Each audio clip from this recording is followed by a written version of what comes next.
gbogbo tẹ́ ti láǹfààní láti máa wo ìkànnì olórí ẹwà dé YouTube. Ẹ ṣé bẹ́ẹ̀ ṣe ń darapọ̀ mọ́ ìkànnì yìí, mo sì dúpẹ́ púpọ̀ lọ́wọ́ yín bẹ́ẹ̀ ṣe ń subscribe, tẹ́ ń bá mi share, tẹ́ tún comment.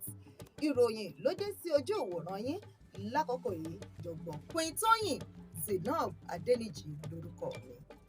Ilé-ẹjọ́ tó ga jùlọ nílùú Àkúrẹ́ ti ní kí wòlíì kan àti aṣáájú nínú ẹ̀sìn ní Ayétòrò agbègbè ìjọba ìbílẹ̀ Ìlàjẹ ìpínlẹ̀ Oǹdó Olúwàńbẹ Àjàgbóhùnmi àti àwọn 5 mìíràn lọ́rẹ̀ẹ́ máa gbatẹ́gùn lọ́gbà ẹ̀wọ̀n fún odidi ọdún 2 fún ẹ̀ṣẹ̀ jàgídíjàgan dídí àlàáfíà kù.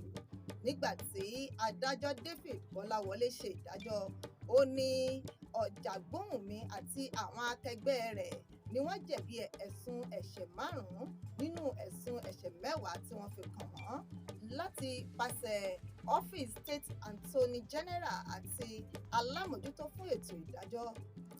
Gẹ́gẹ́ bí olùfisùn wọn nílé ẹjọ́ ṣe sọ, Babátúndé Fálọdún ní Àjàgbóhùnmi, Victor Akínlùwá, Isaac Ikúyẹlórími, Lawrence Lèmámù, George Ẹ̀yẹ́nkọ́lé àti Ṣẹ́gun Òkèńlá ni wọ́n wọ́ tòrótò lọ sílé ẹjọ́ lórí rògbòdìyàn tí ó ṣẹlẹ̀ ní àdúgbò Ayétòrò nínú oṣù kínní ọjọ́ 11 ọdún 2018. Àwọn olùjẹ́jọ́ náà ni wọ́n fi ẹ̀sùn kàn yí pé wọ́n ja arábìnrin Tèmítọ́pẹ́ Olówódásà ní olè owó tí ó jẹ́ 270,000 naira nínú ilé rẹ̀ tí wọ́n sì kó àwọn ohun ìjà lọ sí ibẹ̀ nígbà tí wọ́n lọ ja olè náà bíi ìbọn àti àdá.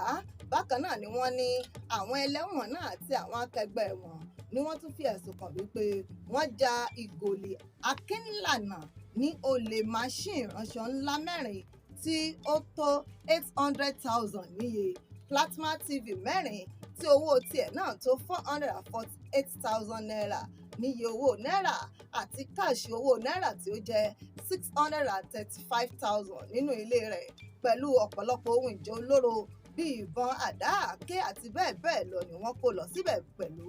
Bákan náà, Ẹ̀yẹ́kọ́lé ní tiẹ̀ ni wọ́n tún fi ẹ̀sùn kàn wípé ó gbìyànjú láti pa Olú Obolo láti pàṣẹ ìbọn.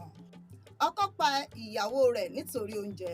Ọkọ kan ni wọ́n fi ẹ̀sùn kàn wípé ó pa ìyàwó rẹ̀ ní agbègbè Ọlọ́tà ìjọba ìbílẹ̀ Àlímọ̀ṣọ́ ìpínlẹ̀ Èkó torí ìyàwó kọ̀ láti dáná oúnjẹ fún ọkọ rẹ̀ ní alẹ́ Ọjọ́bọ̀ tó kọjá.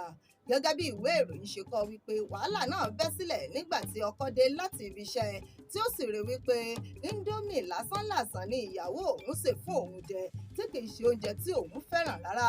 Àwọn tí ìṣẹ̀lẹ̀ náà ṣojú wọn tí wọ́n bá ikọ̀ akọ̀ròyìn sọ̀rọ̀ ṣùgbọ́n tí wọ́n fi orúkọ ara wọn pamọ́ ní afurasí ọkọ ìyàwó náà sá kúrò nílé lẹ́yìn tí ó rí i pé ìyàwó òun ti gba èkúrújẹ lọ́wọ́ ẹbọra nítorí tí oúnjẹ ni ó fi mú ìyàwó rẹ̀ tí ó sì lù bí ìlú bẹ̀bẹ̀.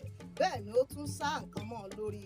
Gbogbo ìgbìyànjú àwọn alájọgbélé àti ọkọ ìyàwó náà láti gbé ìyàwó lọ sí ilé ìwòsàn, gbogbo rẹ̀ pátá ló já sí pàbó. Òṣìṣẹ́ ọlọ́pàá kan, Inspector Nelson Aboete, ti gbẹ̀mí ara rẹ̀ lẹ́yìn tí ó ṣèèṣì yìnbọn pa akẹgbẹ́ rẹ̀ kan, Inspector Monday Gbaramana, lákòókò tí wọ́n gbìyànjú láti rọ́wọ́ tó afurasí kan ní ìpínlẹ̀ Rivers.